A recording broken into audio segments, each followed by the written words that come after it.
Najeriya da Amurka sun kaddamar da wata rundunar ƙwararru kan yaƙi da ta'addanci. Ƙungiyar kare haƙƙin ɗan Adam ta Amnesty International ta yi Allah wadai da kisan gillar da wasu 'yan daba suka yi wa mutum 5 a Kanon Najeriya. Mun samu zarge-zarge cewa akwai wasu manyan 'yan siyasa a Kano su suke ɗaukar nauyin wannan abun, kuma muna bincike a kai. Idan muka gano su za mu miƙa sunayensu a Najeriya da waje domin a tabbatar da cewa an hukunta su ko an sa musu takunkumi. Hukumomin Iran na duba wani sabon tayin da Amurka ta gabatar domin kawo ƙarshen yakin da ake. Mai magana da yawan ma'aikatar harkokin wajen Iran ya ce Tehran za ta isar da martaninta nan ba da jimawa ba ta hannun Pakistan, wadda take taka rawa a matsayin mai shiga tsakani. Ga rahoton Zulaiha Abubakar. Shugaban Amurka ya yi barazanar ci gaba da kai hari da bama-bamai idan ba a cimma matsaya ba. A jiya, sakataren harkokin waje Marco Rubio ya ce sojoji sun kammala ayyukansu kuma burin Amurka ya cika. Amma jawabin jami'an Iran ya yi hannun riga da abin da Amurka ta sanar, inda suka ce Amurka na neman alfarma. Kakakin Majalisar Dokokin Tehran ya ce Amurka na neman Iran ta miƙa wuya.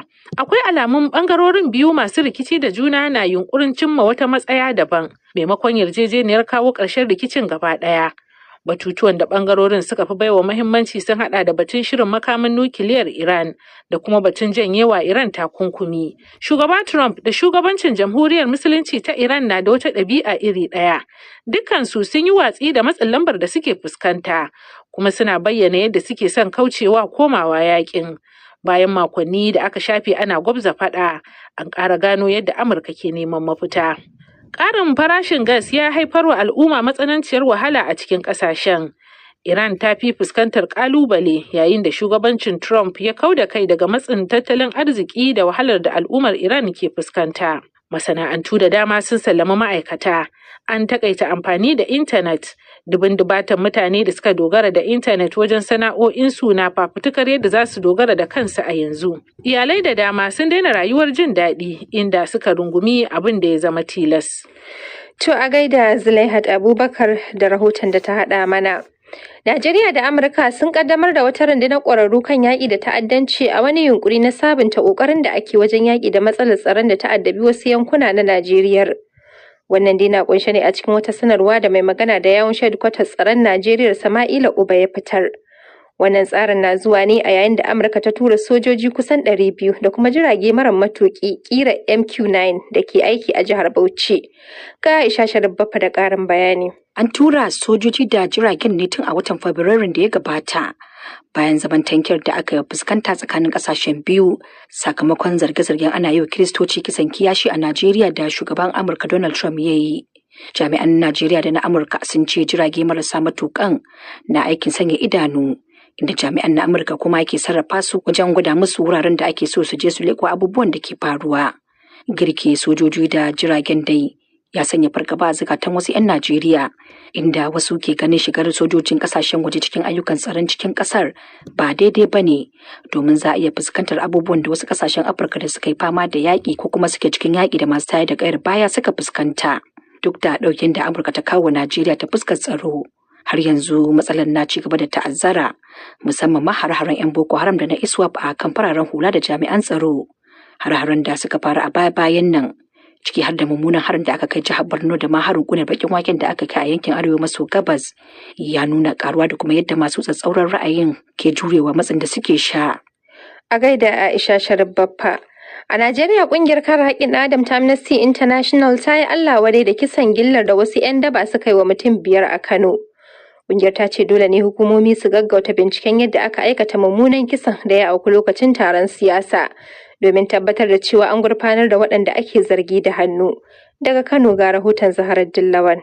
Cikin wata sanarwa da kungiyar ta Amnesty International ta fitar, ta ce an samu karuwar ayyukan 'yan daba masu dauke da miyagun makamai a sassan jihar Kano. A cewar Amnesty, wani faifan bidiyo da ya karaɗe shafukan sada zumunta ya nuna yadda wasu 'yan daba a jiya sanye da rigunan wata jam'iyya suna dauke da makamai, suna tafiya a cikin ayari suna bin wasu da ke kokarin tserewa, inda suka cimma wani matashi kuma suka auka masa, lamarin da ake fargabar ya ajalinsa. Malam Isa Sanusi shine daraktan Amnesty a Najeriya. Abin da ya faru ranar Talata wato jiya kenan an kashe mutane 5 kuma yawancinsu a kan titi aka yayyanka su, a mutane suna wucewa suna ganin jini da gawa akan hanya. Wannan wani babban bala'i ne wanda yake ba a taba ganin irinsa ba a 'yan shekarun nan, kuma muna ganin cewa zai iya hana mutane damar shiga harkar siyasa da harkar zaɓe bisa 'yancin da doka ta basu. Wannan zai sa tsoro a cikin rayuwar mutane, ya hana su walwala, ya hana su 'yancinsu a matsayin su na 'yan adam. Sannan mun samu zarge-zarge cewa akwai wasu manyan 'yan siyasa a Kano su suke ɗaukar nauyin wannan abun, kuma muna bincike akai. Idan muka gano su za mu miƙa sunayensu a Najeriya da waje domin a tabbatar da cewa an hukunta su ko an sa musu takunkumi. Amma kamar ya aka kuka tattara bayanai har da kuka gano cewa kamar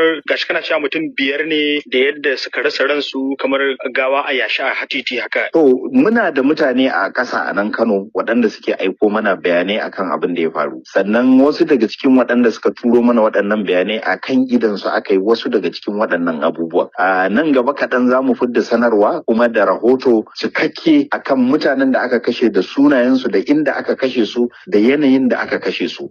Bayanan da na tattaro dai na cewa rikicin dabar na jiya ya kaure ne a tsakanin magoya bayan wasu 'yan siyasa, kuma mutum na farko da aka kashe, wata majiya ta shaida min cewa 'yan uwansa 'yan daba sun ɗauki fansa, inda ake zargin sun kashe mutane da dama. Ko me ya kamata hukumomi su yi akan wannan al'amari? To abin da ya kamata gaskiya cikin gaggawa shine na farko a yi bincike, kuma binciken ya gano waɗanda suka aikata waɗannan kisa gaba ɗaya da na ranar Talata, a gano su, a zakulo su, a yi musu shari'a. Domin idan ba haka ba, to irin wannan za ta ci gaba da faruwa har za ta kai ga cewa duk mutumin da zai je wajen abu da wani taro da ya shafi siyasa zai rika tunanin cewa idan ya je ba zai dawo ba, saboda tsoron waɗannan mutane waɗanda suke yawo da makamai masu hatsarin gaske suna yin barazana ga rayuwar mutane. Sannan abin da muke cewa shine gwamnatin Kano ta ɗau mataki, ta nuna cewa ba za ta amince da irin waɗannan abubuwa ba. 'Yan siyasar Kano su ɗau mataki, su fito su nisanta kansu da irin waɗannan abubuwan. Idan ba haka ba, to rayuwar mutane za ta ci gaba da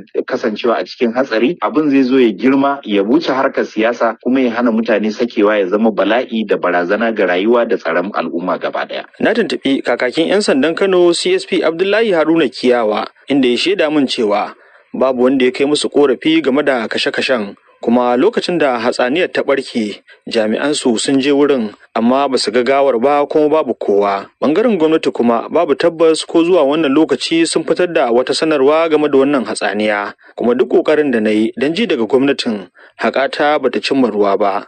Rahotanni na cewa a baya-bayan nan al'amuran daba na neman dawowa ɗanye a birnin Kano, inda ko a baya-bayan nan ma aka ga dandazon matasa riƙe da miyagun makamai a wurin karɓar katin sauya sheƙa na wani ɗan siyasa, kuma har ma an yi taho mu gama tsakanin 'yan dabar, lamarin da ya sanadiyar jikkata wasu mutane. Sannan kuma 'yan dabar a makon jiya sun aukawa 'yan kasuwar waya ta Farm Center. Zaharaddin Lawan, BBC Hausa daga Kano a Najeriya. To yanzu karfe 9 ne saura minti 17 agogon Najeriya da Nijar. Rabi'a Turinka ce ki gabatar maku da wannan shiri daga nan sashen Hausa na BBC.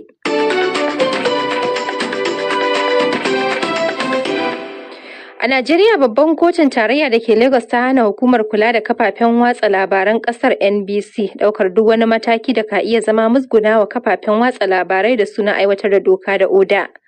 A baya-bayan nan ne hukumar ta NBC ta fitar da wata sanarwa da ta janyo cece-kuce, inda a ciki ta bayyana shirinta na fara ɗaukar tsatsauran mataki kan kafafen watsa labaran ƙasar da ke saba doka a ayyukansu. To dangane da wannan batu, Imam Sale ya tattauna da Malam Alhassan Yaya, shugaban ƙungiyar 'yan jarida ta Najeriya NUJ, wanda ya ce suna maraba da hukuncin. A matsayin mu na uwar kungiya muna lale marhaba da wannan hukunci da ita wannan kotu ta yi. Abu na gaba kuma shine fatan mu da burin mu shine ita wannan hukuma din ya zama cewa ta bi hukuncin wannan kotu din, kuma ta saki wa wato kafafun yada labaru mara sun yi aiki bil haƙƙi da gaskiya da amana. Babu kafan yada labaru a Najeriya da za ta fito ta dinga aiki wadda domin cin zarafin mutane ko don wulakanta mutane ko wato wadansu abubuwa makamancin haka.